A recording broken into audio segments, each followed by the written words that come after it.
হরে কৃষ্ণ। সামনেই পবিত্র কামিকা একাদশী। এই পবিত্র কামিকা একাদশী কবে পড়েছে, পুণ্যতিথি এবং এই কামিকা একাদশীর তাৎপর্য মাহাত্ম্য কি, কিভাবে পবিত্র কামিকা একাদশী পালন করবেন, উপবাস রাখার ক্ষেত্রে কোন কোন মেনে চলবেন এবং ব্রত কথা ও মাহাত্ম্য সম্বন্ধে চলুন আমরা প্রত্যেকেই আজকে সেই লীলা কথা আস্বাদন করব এবং পবিত্র কামিকা একাদশীর পুণ্য নিয়মগুলো জেনে নিয়ে সেই মতো করে পালন করার চেষ্টা করব। সূর্যের কর্কট রাশিস্থ বৈষ্ণবী ও শ্রীধর বৈদিক নভস ও বাংলা নাম অনুসারে শ্রাবণ মাসের কৃষ্ণ পক্ষের একাদশী তিথিকে কামিকা একাদশী তিথি বলা হয়। অর্থাৎ সংক্ষেপে বলতে গেলে শ্রাবণ মাসের কৃষ্ণ পক্ষের একাদশী তিথিকে কামিকা একাদশী তিথি বলা হয়। এই একাদশী তিথি বাংলা ক্যালেন্ডারে আসা শ্রাবণ মাসে পালন করা হয়। ইংরাজি ক্যালেন্ডারে এটি জুলাই আগস্ট মাসের সাথে মিলে যায়। বিশ্বাস করা হয় যে এই ব্রত পালনের মাধ্যমে ব্যক্তির সমস্ত ইচ্ছা পূরণ হয় এবং জ্ঞানে অজ্ঞানে করা পাপ থেকেও সহজেই মুক্তি মেলে। এবছর অর্থাৎ 2025 সালের পবিত্র কামিকা একাদশী পালিত হবে 21শে জুলাই 2025। একাদশী তিথি শুরু হবে 20 জুলাই 2025 দুপুর 12টা 12 থেকে শেষ হবে 21শে জুলাই 2025 সকাল 9টা 38 মিনিটে। হিন্দু ধর্মে উদয় তিথি অর্থাৎ সূর্যালোকের সময় থেকে গুরুত্ব দেয়া হয়েছে, তাই উদয় তিথি অনুসারে 21শে জুলাই কামিকা একাদশী পালন করা হবে। কামিকা একাদশীর কিন্তু বিশেষ অর্থ রয়েছে। অভিধানগত অর্থে কম বা ক ধাতুগত শব্দ থেকে কামনা, কামিকা ইত্যাদি বহু শব্দের উৎপত্তি হয়েছে। সাধারণভাবে কম বা ক এর অর্থ হলো অল্প বা কদাচিৎ বা সুন্দর বা অপটু। 5 নম্বর চপকৃষ্ট ইত্যাদি প্রায় 125টি শব্দ। তন্ত্র মতে ক এবং ম বীজ মন্ত্র, মতান্তরে জলজ এবং শিব প্রভৃতি। কামিকা অর্থাৎ কাম ধাতু যোগ ইক যোগ ঠন অর্থাস্তে স্ত্রীং আ শব্দের অর্থ হল করব বা পক্ষী, কামনায় ভরপুর ইত্যাদি 5টি শব্দ।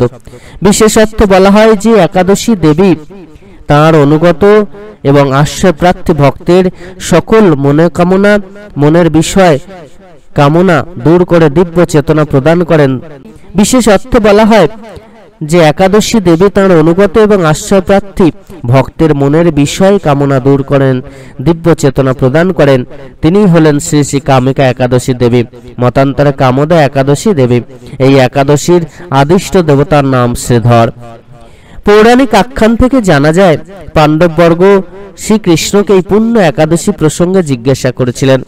তখন তিনি প্রজাপতি ব্রহ্মা এবং দেবর্ষি নারদের সূত্র ধরে পাণ্ডবদের জানাচ্ছেন যে অন্যান্য একাদশীর মতো এই একাদশী আধ্যাত্মিক জগতের যাত্রীদের সহায়ক, পরম মঙ্গলদায়ক এবং আনন্দদায়ক। শাস্ত্রীয় বিধান মেনে এবং নিষ্ঠাভরে এই ব্রত সমাপন করলে সাধকের বিষ্ণু লোক প্রাপ্ত হয়। শ্রাবণ কৃষ্ণপক্ষীয় কামিকা একাদশী সম্পর্কে ব্রহ্মবৈবর্ত পুরাণে যুধিষ্ঠির শ্রীকৃষ্ণ সংবাদে বলা হয়েছে। এবার চলুন আমরা জেনে নেব কামিকা একাদশী ব্রতের তাৎপর্য সম্বন্ধে। কামিকা একাদশী মোক্ষ প্রদান করে। কামিকা একাদশী ব্রতের গুরুত্ব বর্ণনা করেছেন স্বয়ং ভগবান কৃষ্ণ। বিশ্বাস করা হয় এই ব্রত পালনের মাধ্যমে ব্যক্তির সমস্ত ইচ্ছা পূরণ হয়। কামিকা একাদশী ব্রত পূর্ববর্তী জীবনের পাপ থেকে মুক্তি দেয়। যারা নিজেদের পাপ সম্পর্কে ভয় পায় তাদের অবশ্যই ব্রত করা উচিত। পাপ থেকে মুক্তি পাওয়ার জন্য একাদশী ব্রতের চেয়ে ভালো আর কোনো দ্বিতীয় উপায় নেই। একাদশীর দিন ভগবান বিষ্ণুর পূজা করা অত্যন্ত লাভদায়ক। মহাভারতে স্বয়ং ভগবান কৃষ্ণ যুধিষ্ঠির অর্জুনকে এই একাদশী উপবাসের গুরুত্ব সম্পর্কে বলেছিলেন। কামিকা একাদশী ব্রতের পূজা বিধি। কামিকা একাদশীর দিন যারা ব্রত করবেন তাদের খুব ভোরে ঘুম থেকে উঠে স্নান করে পরিষ্কার বস্ত্র পরিধান করা উচিত। প্রথমে ব্রতের সংকল্প গ্রহণ করুন এবং চারিদিকে গঙ্গাজল ছিটিয়ে গঙ্গাজল দিয়ে পূজার স্থান শুদ্ধ করে নিন। এই দিনে ভগবান বিষ্ণুর পুজো করা হয়। দুধ, পঞ্চামৃত, ফল, হলুদ ফুল, তিল ইত্যাদি শ্রীহরিকে অর্পণ করুন। এই দিন বেশিরভাগ সময় ভগবান বিষ্ণুর নাম স্মরণ করে ব্যয় করুন। এই দিনে ব্রাহ্মণ ভোজন করান এবং দক্ষিণা দিন, দুস্থ মানুষদের সেবা দিন। যদি এটি সম্ভব না হয় তাহলে আপনার সাধ্যমতো অভাবীদের সাহায্য করুন। একাদশীর পুজোয় বিষ্ণু সহস্র নাম পাঠ অবশ্যই করুন। পৌরাণিক আখ্যান সম্বন্ধে এবার চলুন আমরা জেনে নিই।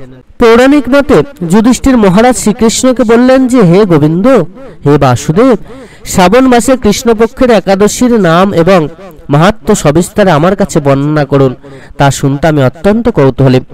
প্রত্যন্তরে ভক্তবৎসল ভগবান শ্রীকৃষ্ণ বললেন, হে রাজন, পূর্বে দেবর্ষি নারদ প্রজাপতি ব্রহ্মাকে এই প্রশ্ন করলে তিনি যে উত্তর প্রদান করেছিলেন, আমি এখন সেই কথাই বলছি, আপনি মনোযোগ সহকারে তা শ্রবণ করুন। একসময় ব্রহ্মার কাছে ভক্তশ্রেষ্ঠ নারদ জিজ্ঞাসা করলেন, হে ভগবান, শ্রাবণ মাসের কৃষ্ণপক্ষী একাদশীর নাম কি? এর আরাধ্য দেবতাকে? সেই ব্রতের বিধি বা কি রকম এবং এই ব্রতের ফলে কি পুণ্য লাভ হয় তা সবিশেষ জানতে ইচ্ছে করি। আপনি কৃপা করে আমাকে তা জানালে আমার জীবন ধন্য হবে। শ্রী নারদের কথা শুনে ব্রহ্মা অত্যন্ত সন্তুষ্ট হলেন। তিনি বললেন, হে বৎস, জগত জীবের মঙ্গলের জন্য আমি তোমার প্রশ্নের যথাযথ উত্তর দিচ্ছি, তুমি তা শ্রবণ করো। শ্রাবণ মাসের কৃষ্ণপক্ষী একাদশী কামিকা নামে জগতে প্রসিদ্ধা। এই একাদশীর মাহাত্ম্য শ্রবণে বাজপেয় যজ্ঞের ফল লাভ হয়। ভগবান শ্রীহরির পূজা অর্চনা অপরিমিত পুণ্য ফল প্রদান করে। গঙ্গা, গোদাবরী, কাশী, নৈমিষারণ্য, পুষ্কর ইত্যাদি তীর্থ দর্শনের সমস্ত ফল একমাত্র কৃষ্ণ পূজার মাধ্যমে কোটি গুণ লাভ করা যায়। সাগর ও অরণ্যযুক্ত পৃথিবী দানের ফল, দুগ্ধবতী গাভী দানের ফল অনায়াসে এই ব্রত পালনে লাভ হয়। যারা পাপ পুণ্য সাগরে নিমগ্ন, এই ব্রতই তাদের উদ্ধারের একমাত্র সহজ উপায়। এই রকম পবিত্র পাপ নাশক শ্রেষ্ঠ ব্রত আর জগতে নেই। শ্রীহরি স্বয়ং এই মাহাত্ম্য কীর্তন করেছেন। রাত্রি জাগরণ করে যারা এই ব্রত পালন করেন, তারা কখনো দুঃখ দুর্দশাগ্রস্ত হন না। এই ব্রত পালনকারী কখনো নিম্নজনি প্রাপ্ত হন না। কেশব প্রিয়া তুলসী পত্রে যিনি শ্রীহরির পূজা করেন, পদ্ম পাতায় জলের মতো তিনি পাপে নির্লিপ্ত থাকেন।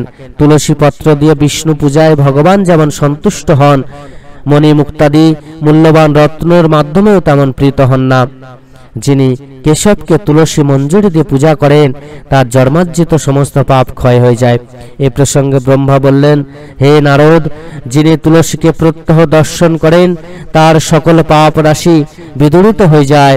যিনি তাকে স্পর্শ করেন, তার পাপ মলিন দেহ পবিত্র হয়। তাকে প্রণাম করলে সমস্ত রোগ দূর হয়।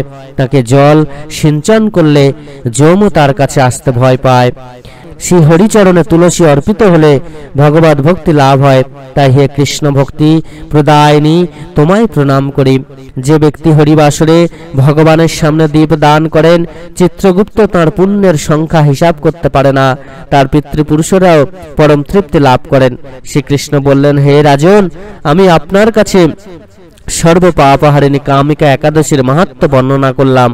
অতএব যিনি ব্রহ্ম হত্যা, ভ্রূণ হত্যা, পাপ বিনাশিনী মহাপুণ্য ফলদায়ী এই ব্রত পালন করবেন, এমনকি এই ব্রত কথা শ্রবণ করলে পুণ্য হয়।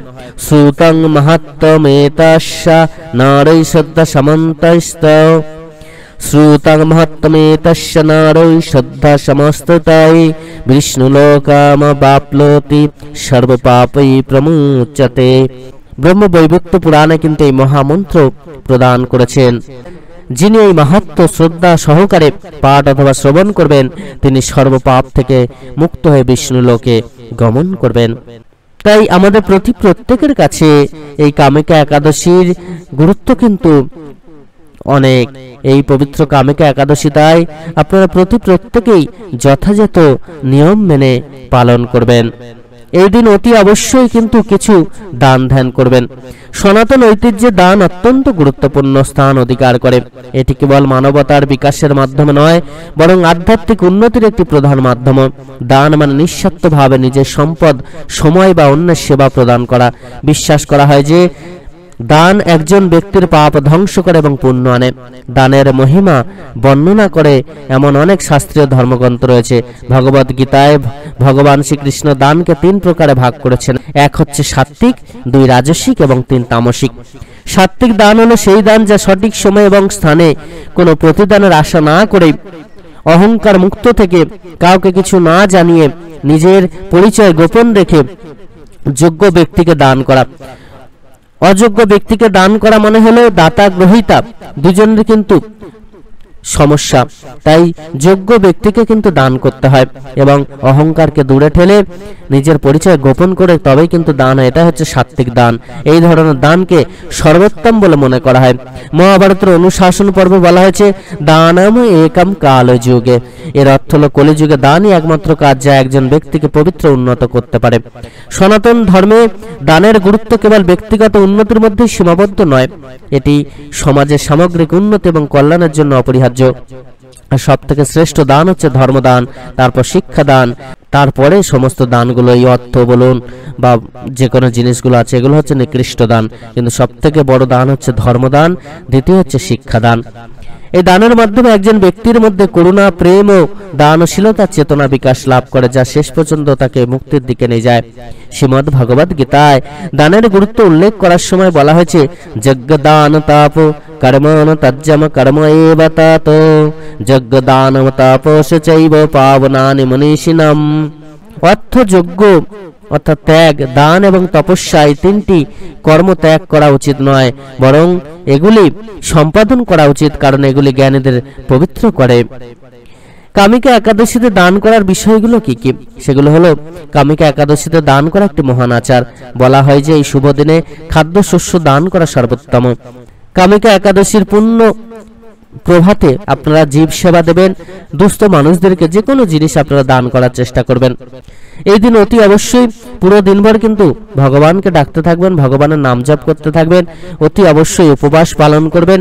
এবং যারা একান্ত নির্জলা উপবাস পালন করতে পারবেন না, তারা হালকা ফল বা শুকনো খাবার গ্রহণ করতে পারেন, কিন্তু মনটাকে পবিত্র রাখবেন, অহংকার মুক্ত থাকবেন এবং পুরো দিনভর ঠাকুরের নাম জপ কিন্তু করতে ভুলবেন না, ভগবান শ্রীকৃষ্ণের নাম জপ করতে কিন্তু ভুলবেন না। সকলে খুব ভালো থাকুন, ভগবান আপনাদের প্রতি প্রত্যেকের মঙ্গল করুন।